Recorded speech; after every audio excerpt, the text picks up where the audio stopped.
diales, como si fueran relojes. Otras máquinas separaban las tarjetas. Las máquinas de Hollerith aceleraban de forma vertiginosa el procesamiento de la información. En solo 6 semanas se había hecho el recuento del censo de 1890 de 62.622.250 habitantes. Entonces Hollerith continuó comercializando ese invento. Se dio cuenta de que el censo era un gran cliente, pero seamos realistas, si solo recibes un pedido una vez cada 10 años. Entonces salió y consiguió hacer negocio entre los ferrocarriles, por ejemplo, y formó una compañía que finalmente se convirtió en la base para la IBM. La invención de Hollerith fue un hito en el camino de lo mecánico a lo digital. Pero todavía faltarían 50 años y el poder destructivo de una guerra mundial para que arrancara el primer ordenador verdadero.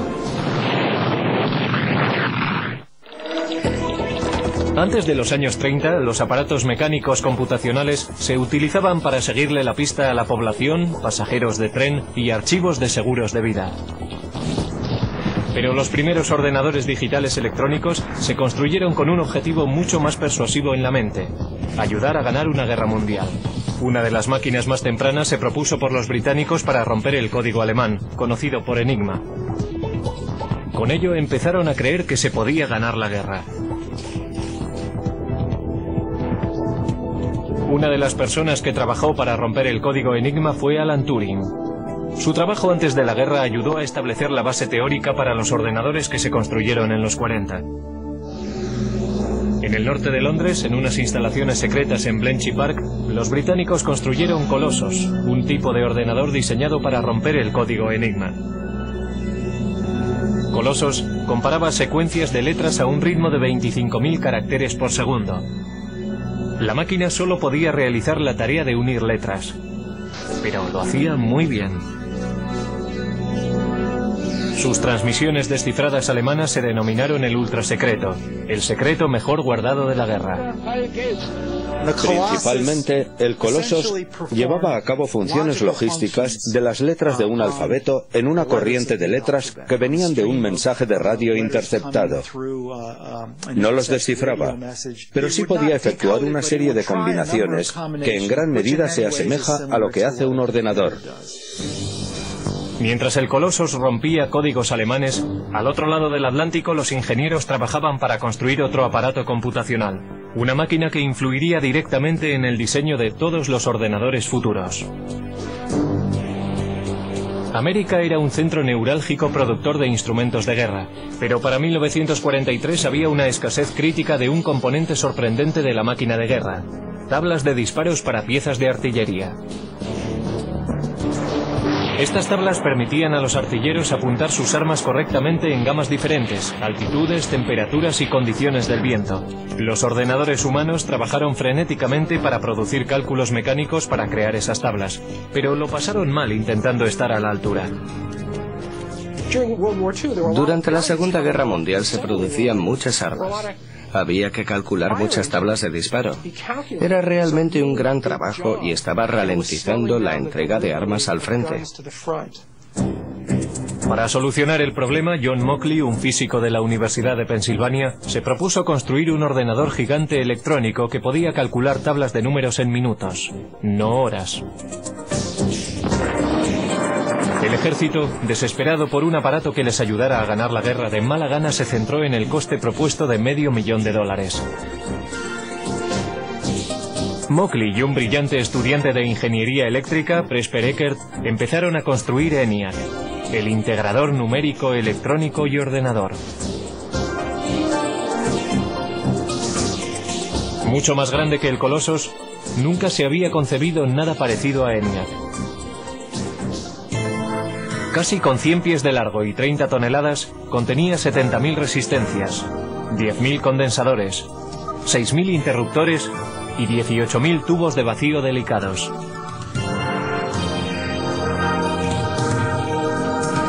Los tubos funcionaban como bombillas. En una máquina cabían 18.000 tubos, por lo menos uno tenía que cambiarse cada pocos minutos. Después de 2 años de trabajo intenso, el equipo completó el ENIAC. 3 meses después, los japoneses se rindieron. Aunque no pudo acabarse a tiempo de ayudar a acabar la guerra, ENIAC fue una máquina maravillosa. Podía realizar 5000 sumas, 357 multiplicaciones y 38 divisiones cada segundo. Lo interesante sobre ENIAC es que tenía una capacidad de propósito general. Podía reconfigurarse para solucionar otros problemas. Y nunca hubo ningún problema para encontrar trabajo para ENIAC. Todos los servicios armados exigían tiempo para poder usarlo, también clientes industriales y universidades.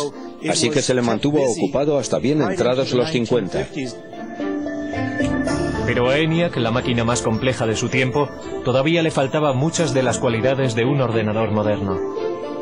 Su memoria era muy primitiva y solo podía almacenar un máximo de 20,10 números decimales. Tenía que recablearse laboriosamente cada vez que se programaba.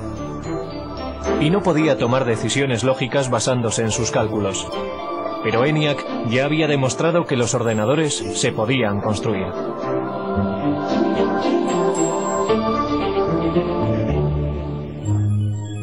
Justo antes del final de la Segunda Guerra Mundial, John von Neumann, un consejero de Ecker y Mockley en el proyecto ENIAC, escribió un ensayo que iba a influir de forma definitiva en el siguiente paso del diseño de ordenadores.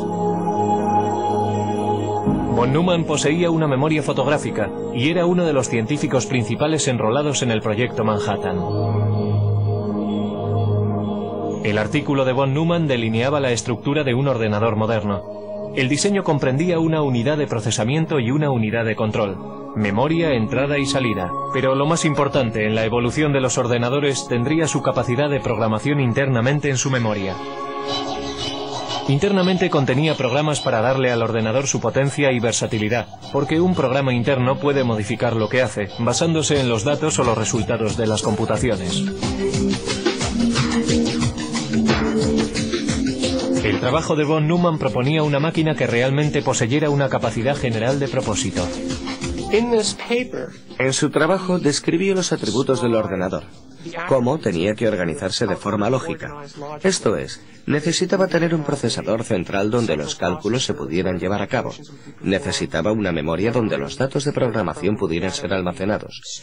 Y necesitaba tener una unidad de salida y una unidad de entrada de algún tipo. Trazó el plan lógico, el mapa para un ordenador, y señaló la dirección que había que tomar para el futuro. La idea para almacenar programas internamente era la última llave para desarrollar el verdadero ordenador con un propósito general. Pero si fue o no la idea de von Neumann es algo que se ha debatido con vehemencia recientemente. Ecker y Mockley, que habían trabajado con von Neumann, dijeron que habían formulado programas internos como parte rutinaria de su trabajo al construir ENIAC. Sin embargo, Ecker y Mockley no fueron incluidos como autores en el artículo y se sintieron traicionados. Pero al darse cuenta de que el ordenador encontraría un lugar en el mundo de los negocios, Ecker y Mockley formaron su propia compañía. Empezaron a trabajar en una máquina que llamaron UNIVAC, Ordenador Universal Automático. A diferencia de sus predecesores, UNIVAC era una máquina amable, diseñada para solucionar problemas científicos o militares. Podía diseñarse para satisfacer varios propósitos. El UNIVAC también constituía el primer ordenador en poder fabricarse en masa y venderse comercialmente. La máquina podía ser programada para toda una serie de tareas de procesamiento de datos como nóminas, inventarios y facturación. Unidades de cinta compactas y magnéticas almacenaban datos, y los resultados se imprimían automáticamente. Todavía muy poca gente entendía qué grado de utilidad tendría un ordenador. Esa percepción cambió drásticamente en la noche electoral de 1952, cuando la CBS utilizó el UNIVAC para predecir el resultado de la carrera presidencial entre Eisenhower y Adelaide Stevenson. Los sondeos decían que la carrera presidencial estaba muy justa. El UNIVAC calculaba de otra forma. Los ingenieros introdujeron los resultados de los precintos seleccionados del este, antes de que cerraran los colegios electorales en el oeste. Los expertos pensaron que había sido una carrera muy apretada, pero el UNIVAC predijo una victoria electoral arrolladora para Eisenhower.